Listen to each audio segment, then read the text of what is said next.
तो बच्चों आपके लिए लेके आया हूँ जेई एडवांस 2024 के इलेक्ट्रोस्टैट्स के क्वेश्चन। आप लोगों को जो है इलेक्ट्रोस्टैट्स आपको मैं पढ़ा रहा हूँ इस समय, और अगर आपने नहीं वीडियो देखे हैं तो प्लीज़ वीडियो जाकर देखिए। बहुत अच्छे जो कॉन्सेप्ट्स उसमें सिखाए गए हैं। जेई मेंस या नीट जैसे एग्ज़ाम तो आप बड़े आसानी से क्रैक कर सकते हैं उतना पढ़ करके। इसके अलावा जेई एडवांस के लिए भी मैं इलस्ट्रेशंस डालता रहूँगा, और जेई एडवांस 2024 के इलेक्ट्रोस्टैट्स के हम क्वेश्चंस जो हैं आज देखने वाले हैं। टोटल 4 क्वेश्चन आए थे, चारों क्वेश्चंस को 1 बाय 1 एक एक करके टैकल करेंगे, देखेंगे क्या डिफ़िकल्टीज़ रहती हैं और किस तरीके से चीज़ों को पूछा जाता है। चलिए तो स्टार्ट करते हैं पहले क्वेश्चन से। फर्स्ट क्वेश्चन ये है कि एक स्मॉल इलेक्ट्रिक डायपोल है जिसका ये जो है हमारा डायपोल, यहाँ पर ये हमें डायपोल दिया हुआ है P0, और इसका moment of inertia I given है, और it is about the centre, मतलब कि इस पॉइंट पे मोमेंट ऑफ इनर्शिया आपको बताया गया, ये वाला पॉइंट जो है, ठीक है। It is kept at the distance r, और ये r डिस्टेंस की दूरी पे है from the centre of the spherical shell of radius r, और स्फेरिकल शेल का रेडियस r है। Surface charge density sigma is uniformly distributed on the spherical shell, इस स्फेरिकल शेल पे जो सरफेस चार्ज डेंसिटी है वो सिग्मा है। The dipole is initially oriented at a small angle theta as shown in the figure, while the staying at the distance r and dipole is free to rotate. मतलब कुछ ऐसी condition है कि ये जो डायपोल है आपका, सपोज ये आपका डायपोल हो गया, तो ये जो डायपोल है ये फ्री है ऐसे रोटेट करने के लिए अपने एक्सिस के अबाउट, ठीक है, ऐसे ऐसे रोटेट कर सकता है। क्लियर? आई होप आपको ये बात समझ में आई होगी। चलिए तो अब हम स्टार्ट करते हैं। If it release from rest, कह रहा है कि अगर ये रेस्ट से छोड़ा जाए, मतलब जिस समय ये थीटा पे था उस समय, which of the following statement is correct? Will undergo the small oscillation at a finite value of R. नहीं, फाइनाइट वैल्यू ऑफ आर पे तो नहीं हो सकता ऑसिलेशन, बिकॉज अगर मैं बिल्कुल यहाँ पे रख दूँ तो यहाँ पर जो इलेक्ट्रिक फील्ड होगी वो नॉन यूनिफॉर्म इलेक्ट्रिक फील्ड होगी, क्योंकि इधर से अलग फील्ड आएगी, इस तरफ से अलग फील्ड आएगी, इस तरफ से अलग फील्ड आएगी, इधर से अलग, तो ये नॉन यूनिफॉर्म इलेक्ट्रिक फील्ड बनेगी, जिसके चलते ये फाइनाइट रेडियस पे तो नहीं हो सकता, ठीक है। मतलब किसी भी फाइनाइट वैल्यू के लिए नहीं हो सकता, मतलब ऐसा नहीं है कि फाइनाइट वैल्यू पे नहीं हो सकता, किसी भी फाइनाइट वैल्यू के लिए, मतलब कि आप बिल्कुल बगल में ही ला के रख दो तो ये पॉसिबल नहीं है। हाँ, अगर आपका जो आर है वो बहुत ज़्यादा बड़ा हो जाए, या फिर ये कह लें कि बड़ा हो जाए, तो उस समय ऑसिलेशन कर सकता है। क्यों? क्योंकि अगर ये वैल्यू जो है स्मॉल आर की वैल्यू कैपिटल आर से बड़ी हो जाएगी, तो हम ये मान सकते हैं कि ये जो छोटा वाला चार्ज है वो ऐसे इलेक्ट्रिक फील्ड ई निकाल रहा है, जिसकी ई की वैल्यू हम ये ले सकते हैं के क्यू बाय आर स्क्वायर, ठीक है, where Q is equals to sigma into में 4 पाई, और ये जो आर है इसको यहाँ पे चेंज कर लेते हैं, ठीक है, ये वाला आर चेंज कर देते हैं, एक second, K Q by small R square, क्योंकि इस पूरे चार्ज को आपने क्या कंसीडर कर लिया, एक पॉइंट चार्ज मान लिया, और यहाँ पर इलेक्ट्रिक फील्ड जो है आप आर डिस्टेंस की दूरी पे कैलकुलेट करेंगे, तो इज इक्वल्स टू के क्यू बाय आर स्क्वायर, मतलब इस वाले सरफेस की इस पॉइंट पे इलेक्ट्रिक फील्ड इतनी होगी, और Q का जो वैल्यू होगा दैट इज सिग्मा इंटू में 4 पाई कैपिटल आर स्क्वायर, क्योंकि उन्होंने चार्ज नहीं बताया कि Q चार्ज है, उन्होंने बोला कि सिग्मा सरफेस चार्ज डेंसिटी। मैं हमेशा बताता हूँ आपको कि ये चीज़ ध्यान रखिए कि कभी भी आपको अगर सरफेस चार्ज डेंसिटी के टर्म में बात की गई है ना, तो आप कभी भी चार्ज के टर्म में नहीं चीज़ों को डालेंगे, आप सरफेस चार्ज डेंसिटी के टर्म में डालेंगे, तो इलेक्ट्रिक फील्ड बन जाएगी इसकी net K Q which is sigma by 4 pi R square by small R square. तो अगर मैं इसको 1 बाय 4 पाई एप्सिलॉन नॉट में कर दूँ, मतलब के को हटा के यहाँ पे 1 बाय 4 पाई एप्सिलॉन, तो 4 पाई से 4 pi cancel, and answer is sigma capital R का स्क्वायर अपॉन में स्मॉल आर का square is the electric field at a distance R. अब नेक्स्ट ऑप्शन क्या था? द ऑसिलेशन विल अंडरगो मतलब small oscillation at a finite value of R. बिल्कुल, तो इस समय तो ये जो है ऑसिलेशन करेगा, पर जो है दो कंडीशन दी हैं, अगर मतलब are is equals to 2r हो जाए तो क्या ऑसिलेशन का जो एंगुलर फ्रिक्वेंसी का वैल्यू है, ठीक है, the dipole will undergo the small oscillation with the angular frequency this, मतलब ये वैल्यू हो जाए एंगुलर फ्रिक्वेंसी की अगर r is equals to 2r हो जाए। तो देख लेते हैं क्या ये पॉसिबल है या नहीं है, ये वाली कंडीशन एक बार चेक कर लेते हैं, ठीक है। बी ऑप्शन तो करेक्ट निकल ही गया हमारा, ठीक, इसका आंसर जो है बी ऑप्शन करेक्ट है इसके आंसर में। अभी हम यहाँ चेक करते हैं, तो टॉर्क कितना होता है, तो torque is equals to Q E into में perpendicular distance which is P cross E. अगर आप लगाते थे कि आप वहाँ से सॉल्व कर सकते हैं पी क्रॉस ई से, ठीक है, आपको शायद अगर पता है तो अच्छी बात है कि ये अगर डायपोल की सिचुएशन है, ठीक है, तो एक तो फोर्स इस पर ऐसे लगेगा और एक फोर्स इस पर ऐसे लगेगा, जिसकी वजह से ये रोटेट करेगा, ठीक है। और ये टॉर्क जो होगा, ये तो फोर्स हो गया इलेक्ट्रोस्टैटिक फोर्स। अब फोर्स इनटू में साइन थीटा, आप इसको डायपोल की तरह लिख सकते हैं, ऐसे डायपोल में सीधा आप डायपोल का फॉर्मूला आपको पता है, ये वाला फॉर्मूला ना यूज़ करें आप, ठीक है, क्योंकि मैं डेरिवेशन तो करना नहीं है, मैं ये डेरिवेशन नहीं दिखा रहा था आपको, मैं जस्ट आपको बताने की कोशिश कर रहा था कि भाई इसके ऊपर जब आप टॉर्क निकालते हैं तो टॉर्क का वैल्यू आता है। फाइनल आंसर जो है वो है P क्रॉस E। ये तो आपने यूज़ ही किया होगा, ठीक है, ये फॉर्मूला तो आप यूज़ करते हैं बहुत ज़्यादा। तो चलिए इस फॉर्मूले का इस्तेमाल करते हैं, इस वाले फॉर्मूले का, ठीक है। तो इस फॉर्मूले का इस्तेमाल करके आंसर निकालते हैं। तो tau is equals to P E sine theta. Oscillation होने के लिए ज़रूरी है कि एंगल छोटा हो, तो ये बन जाएगा थीटा। टॉर्क होता है आई अल्फ़ा, तो alpha is equals to P E theta by I, ठीक है। यहाँ तक बात समझ में आई। अब जो है हम बात करते हैं कि ये जो है अल्फ़ा किसके बराबर होता है, तो अल्फ़ा होता है ओमेगा स्क्वायर थीटा के बराबर। तो यहाँ से omega square is equals to वो आ जाएगा आपका पी ई आई के बराबर, क्योंकि थीटा से थीटा कैंसिल हो जाएगा। तो अब वैल्यू आ गई omega is equals to under root P E I, और अगर मैं ई का वैल्यू पुट कर दूँ, ये वाला सिग्मा इंटू में पी इंटू में सिग्मा इंटू में आर स्क्वायर अपॉन में, अच्छा यहाँ ये एक एप्सिलॉन नॉट रह गया था, ये भी डाल देते हैं, क्योंकि ऑप्शन में एप्सिलॉन नॉट है तो मुझे याद आ गया कि वो छूट गया, ठीक है, इंटू में आई। तो if R is equals to 2r then value is, थोड़ा छोटा कर देता हूँ, तो the value is under root P sigma, P को पी नॉट बोला गया है, ये है आर स्क्वायर, ये है आई, ये है एप्सिलॉन नॉट, और स्मॉल आर का वैल्यू है 2r का whole square. So the value is P naught sigma R square upon में 4i epsilon naught R square से R square cancel, answer is P naught sigma 4i epsilon naught. Check करते हैं क्या यही answer है,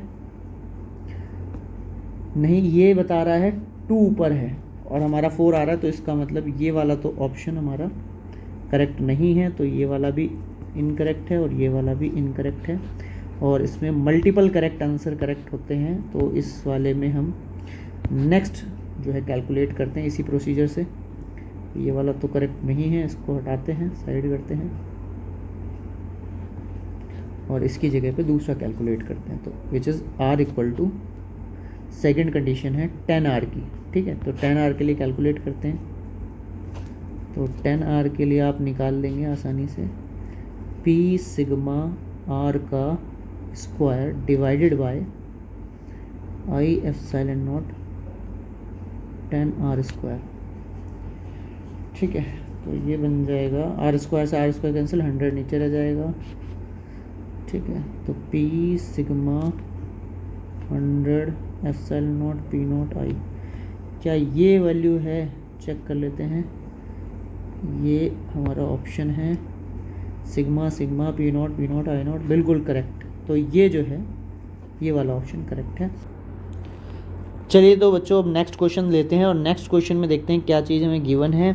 next question में कह रहा है कि charge is kept at the central point P, तो चार्ज इस पी पॉइंट पे रखा हुआ है यहाँ पर, ठीक है, and a cylindrical region, the edge R subtended by the angle theta at point P, जैसा कि हमें दिख रहा है डायग्राम में, theta is equals to 30 degree, then the electric flux through the curved surface of the cylinder is 5। If theta is 60 degree, then the net electric flux through the curved surface is 5 by under root n, where the value of n. Okay, तो समझ में आ गया भाई पूरा question. तो हमें चलिए शुरू करके देखते हैं। कह रहा है जैसे मैं थीटा, आई थिंक ये ज़्यादा थिक हो रही है पेंसिल, 1 सेकेंड देंगे थोड़ा सा।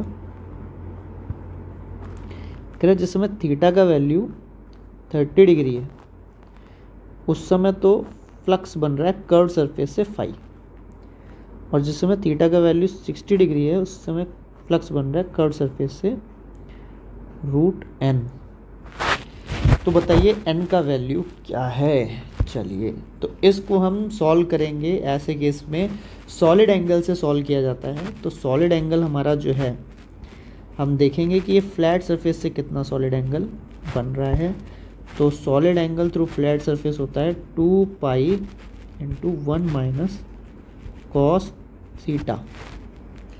अब अगर आप देखें तो हमारे को ये दो फ्लैट सरफेस से काउंट करने के लिए मना किया गया है, सिर्फ कर्व सरफेस की ही बात की गई है। तो ये जो नीचे वाला फ्लैट सरफेस है, इसका और इन दोनों का मिलाकर टोटल जो सॉलिड एंगल बन जाएगा वो हो जाएगा 2 इंटू में 2 पाई 1 minus cos theta. It means 4 pi 1 minus cos theta. चलिए ये तो आ गया solid angle by the flat surface. Curve surface का निकालना है। टोटल कितना होता है सॉलिड एंगल, तो वो होता है 4 पाई। कर्व सरफेस लिख देता हूँ यहाँ पे 4 पाई। तो उसमें से फ्लैट वाले का माइनस कर देते हैं, तो 4 pi minus 1 minus cos theta. ये जो है 4 pi minus 4 pi plus 4 pi cos theta रह जाएगा। चलिए यहाँ तक तो बढ़िया हो गया। यहाँ से इसको कट कर देते हैं, तो ये हो गया 4 pi cos theta. Solid angle आ गया यहाँ से हमारा। ठीक है, सॉलिड एंगल के क्वेश्चंस आते हैं जेईई एडवांस में बहुत, तो आप लोग प्रैक्टिस ज़रूर करिएगा। ठीक है, आगे बढ़ते हैं थोड़ा सा। ये तो कर्व सरफेस एरिया का हमने एंगल निकाल लिया। अब बात करते हैं कि फ्लक्स कितना बनेगा। तो देखिए टोटल फ्लक्स पूरे सरफेस से कितना बनता, क्यू बाय एप्सिलॉन नॉट, क्योंकि सिलेंडर के अंदर टोटल चार्ज कितना था, क्यू। तो अगर मैं पूरे सरफेस से बात करूँ, पूरे इसको सबको इंक्लूड कर लूँ, ठीक है, तो कितना बनेगा, इतना इलेक्ट्रिक फ्लक्स बनेगा। ठीक है भाई, कोई बात नहीं।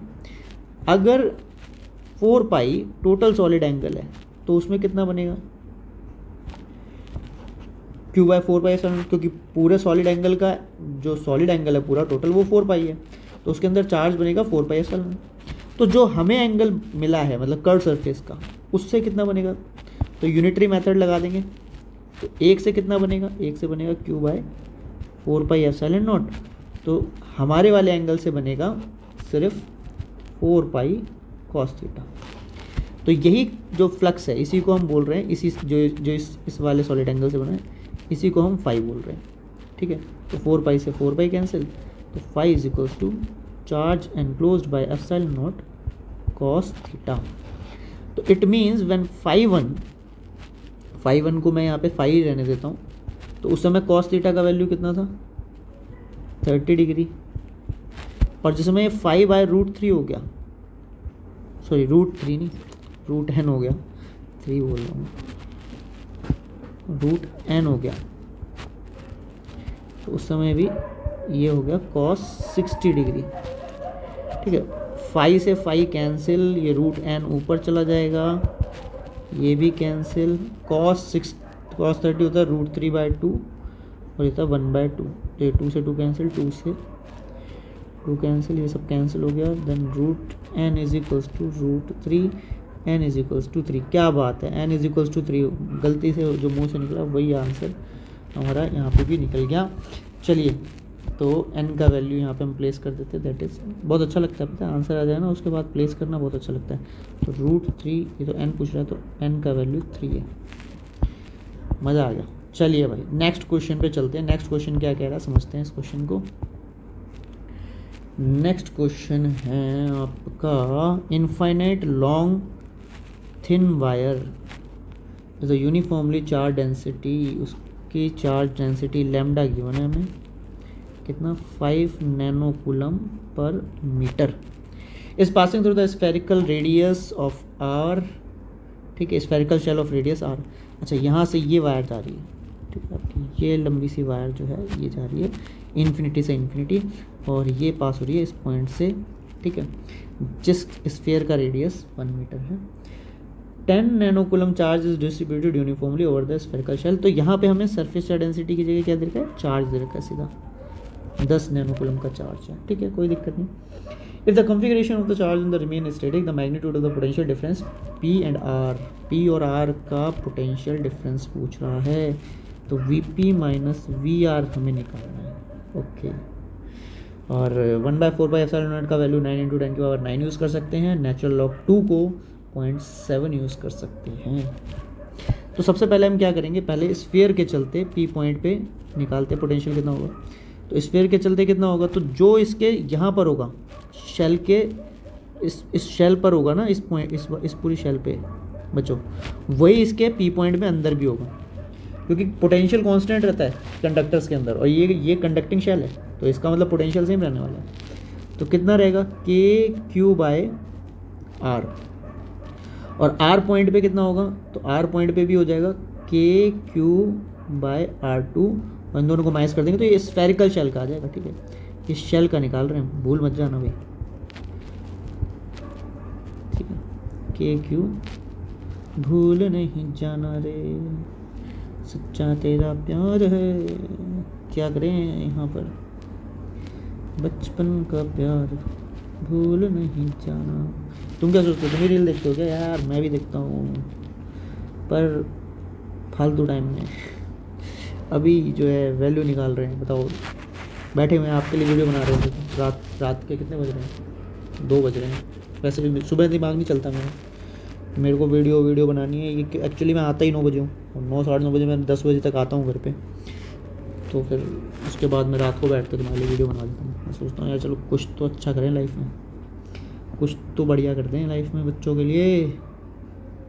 तो चार्ज हो गया, चलो बातों में भूल गया मैं कहाँ पे था। हाँ, यहाँ पे था। चलिए R1 का वैल्यू है दैट इज़ 1, और R2 का वैल्यू है 2 मीटर। तो एक में से आधा चला गया तो आधा ही बचा, तो आधा बचा तो ये पूरा कट के 5 रह जाएगा, तो ये 45 आ जाएगा, 45 वोल्ट, तो ये आ गया। चलिए कोई दिक्कत नहीं, शेल का तो निकाल दिया, अब लाइन का निकाल देते हैं। लाइन का कितना होगा, VP माइनस VR, तो उसके लिए VP का वैल्यू कितना होगा, तो होगा lambda by 2 pi epsilon naught negative sign के साथ divided by natural log R। ठीक है, ये होता है ना भाई। तो हम यहाँ से निकाल के देखते हैं। ठीक है, कितना आ रहा है ये, तो ये आएगा आपका, इसको 2 से मल्टीप्लाई 2 से डिवाइड पहले ही कर लीजिए ताकि ये 4 पाई एप्सिलॉन बन जाए। तो 9 × 10 की पावर 9, तो ये हो गया। लैम्डा का वैल्यू था हमारा 5 नैनो कूलम पर मीटर, तो ये हो गया हमारा लैम्डा, और 2 एक बच गया जो वो लिख लिया हमने। नेचुरल लॉग पी पॉइंट पे कितना है, तो पी पॉइंट पे है दैट इज कितना हो गया, दैट इज 0.5, और आर पॉइंट पे कितना है, तो इसको कैलकुलेट करोगे ना आप तो आ जाएगा 45 और 90 है ना, 90 आ जाएगा, माइनस का 90 नेचुरल लॉग 0.5, और ये -9 × 10 की पावर 9 × 5 × 10 की पावर -9 × 2 नेचुरल लॉग 2। अच्छा यहाँ पे सी वैल्यू डाल दी ना हमने, हाँ यहाँ पे तो सीख डाली थी, यहाँ पे 2 यूज़ करना पड़ेगा।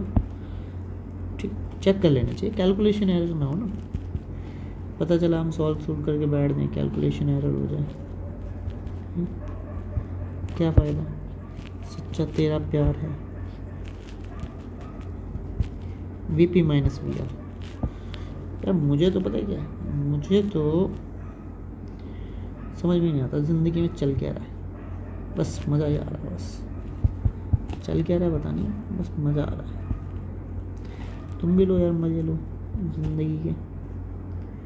नेचुरल लॉग 2 तो ऊपर आ जाएगा और 0.5 नीचे आ जाएगा। इसको अगर आप सॉल्व करते हो तो नेचुरल लॉग 4 आ जाएगा। इसको मैं लिख सकता हूँ 2 का स्क्वायर, और ये आ जाएगा 180, और नेचुरल लॉग 2 की वैल्यू इन्होंने दे रखी थी हमें 0.7। देखो कितने अच्छे लोग हैं, वैल्यू भी देते हैं। तो 18 को मल्टीप्लाई कर देते हैं 7 से। तो अब मेरे को आप मल्टीप्लाई करके जल्दी से बताओ भाई, क्या 18 से तो 56 होता है, 56 होता है ना, और ये 13, तो यह आ गया टोटल मिला के 136 वोल्ट। चलिए अब इन दोनों पोटेंशियल को ऐड कर देते हैं। ये है 136 और ये 47 है एक, और ये 47 कितना गलत उतार दिया था मैंने, 12 लिखना था, मैं कुछ कैलकुलेशन एरर कर दिया। ऐसी छोटी मोटी कैलकुलेशन एरर मैं करता रहता हूँ, ठीक है। उसमें आपको कोऑपरेट करना है मेरे साथ, मेरे को बताना है कमेंट में कि सर आपने यहाँ गलत कर दिया, ये आपको नहीं आता, आपसे तो हुआ ही नहीं, यहाँ पे प्लस नहीं हुआ आपसे, बताओ। आपने पूरा क्वेश्चन सॉल्व किया, प्लस भूल गए आप करना, आता नहीं है आपको। आंसर आ गया भाई, आंसर आ गया, 171 volt is the correct answer.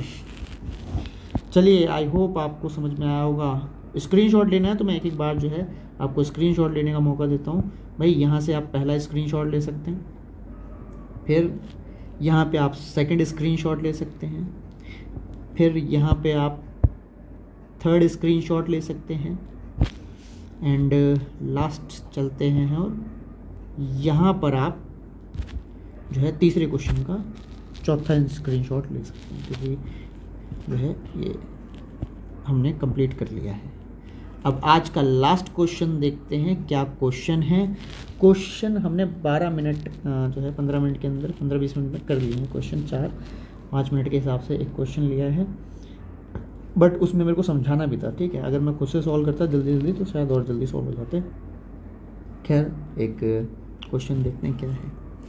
Question ये है, 2 beads each with the charge q and mass m are horizontal frictionless circular conducting hoop, ठीक है। एक सर्कुलर कंडक्टिंग हुप लेना पड़ेगा उसके लिए, तो इस क्वेश्चन को अगर सॉल्व करना है तो सर्कुलर कंडक्टिंग हुप ले लिया हमने, और इसमें एक जो है बिड को हम यहाँ रख देते हैं, ठीक है। ये q मास की q चार्ज है और m मास है, और इस लूप का जो रेडियस है दैट इज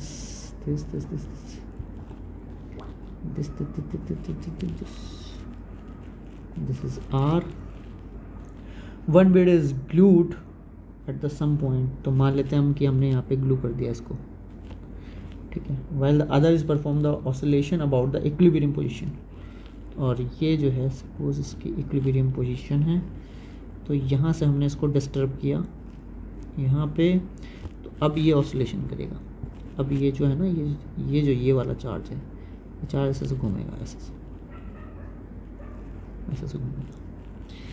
तो वो पूछ रहा है the square of the angular frequency will be omega square का वैल्यू क्या है।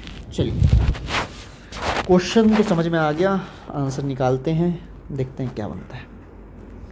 इसको थोड़ा ज्योमेट्रिकली साफ़ सुथरा करना पड़ेगा, अदरवाइज हो जाएगा। चलिए, किसी मोमेंट में मान लेते हैं कि यहाँ पर है, तो ये यहाँ पे हमने एक लाइन ड्रॉ करी ये, और एक लाइन ड्रॉ कर लेते हैं एक और हम यहाँ से, ये वाली, दिस इज़ आर, ठीक है।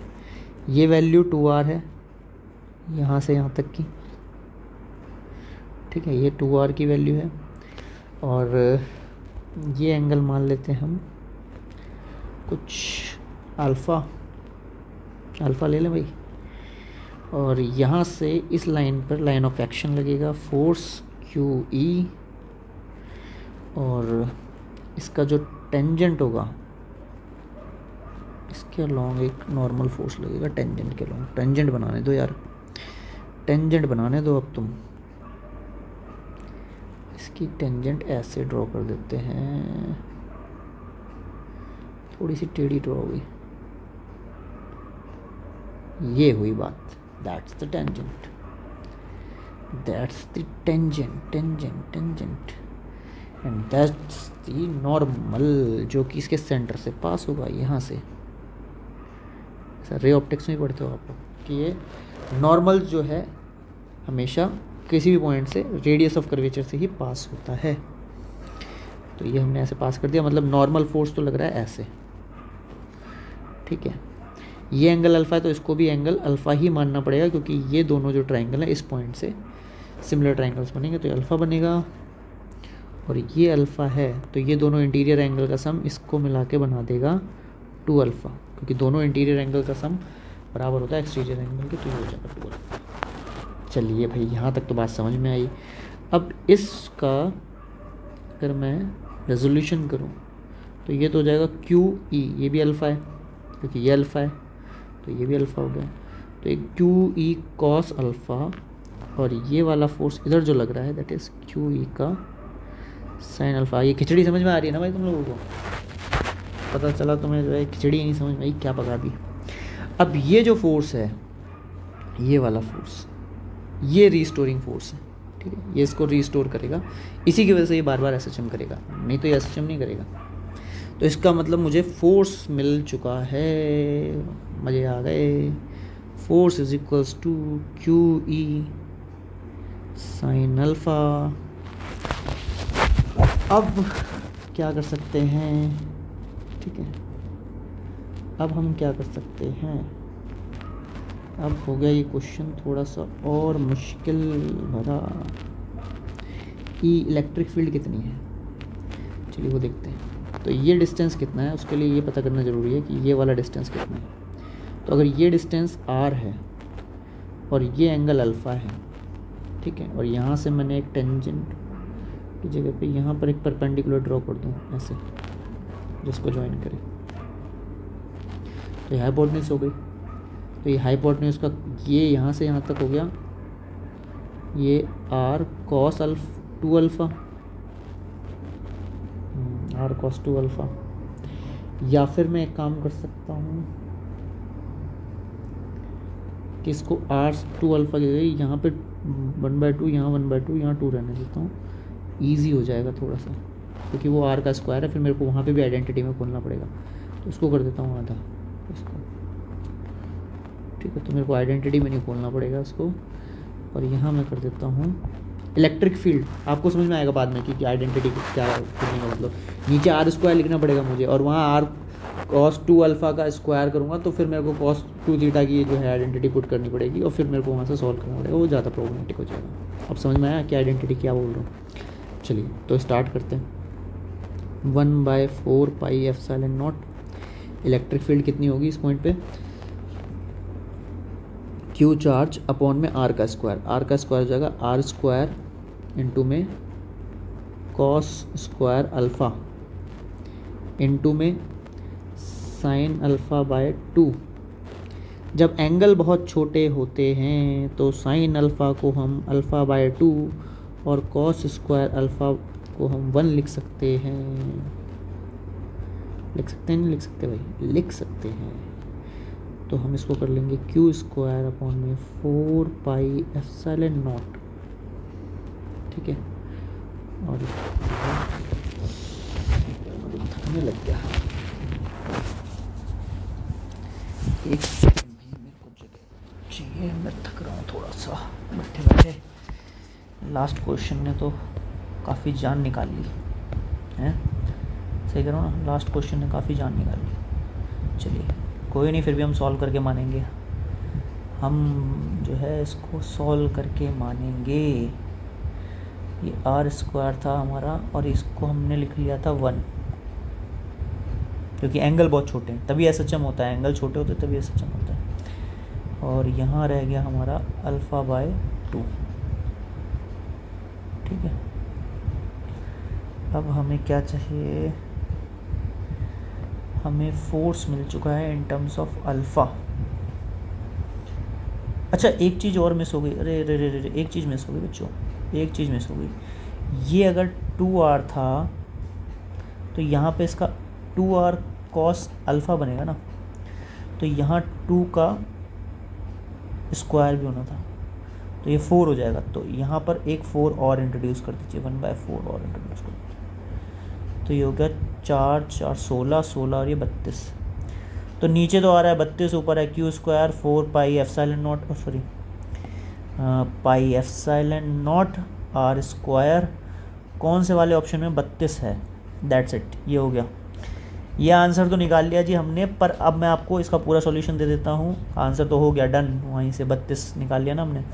तो अब ये फोर्स है और ये अल्फ़ा के बराबर है, तो आप जो है ये कह सकते हो कि भाई फोर्स जो है वो प्रोपोर्शनल है एंगल के। तो यहाँ से जो है आप निकाल सकते हो भाई टॉर्क, अगर टॉर्क निकालना है आपको तो वहाँ से टॉर्क निकाल के भाई फोर्स से मल्टीप्लाई कर दोगे आर को, तो आर से आर मल्टीप्लाई हो जाएगा और फिर उससे वैल्यू निकल आएगी, ठीक है। तो यहाँ तक जो है आप बड़े आसानी से सॉर्ट आउट कर सकते थे। इसके आगे सॉल्व आप कर सकते हो अगर चाहो तो, ठीक है, वैसे तो ज़रूरत नहीं है क्योंकि आपका आंसर क्रैक हो चुका है। चलिए तो मिलते हैं आपसे नेक्स्ट टाइम नेक्स्ट टॉपिक के साथ। और इलेक्ट्रोस्टैट्स जब तक चलता रहेगा तब तक मैं आपको जेईई एडवांस के क्वेश्चंस कराता रहूँगा इलेक्ट्रोस्टैट्स के। ये 2024 के क्वेश्चन थे। अगर आपको सॉल्यूशन मेथड समझ में आए हों, अच्छे लगे हों, तो प्लीज़ शेयर एंड सब्सक्राइब करें और बाकी सारे वीडियोज़ को जाकर देखें, इन डेप्थ टॉपिक को समझें, ठीक है, और घर पर बैठ के पढ़ाई करें बहुत अच्छे से, ताकि आप अच्छे किसी इंस्टीट्यूट में सिलेक्शन ले सकें जेईई एडवांस क्रैक करने के बाद, ठीक है। कोई आईआईटी या फिर किसी भी जहाँ भी आपका मन हो वहाँ जाइए, एंजॉय कीजिए लाइफ को। Thank you so much, good bye, tata, good night.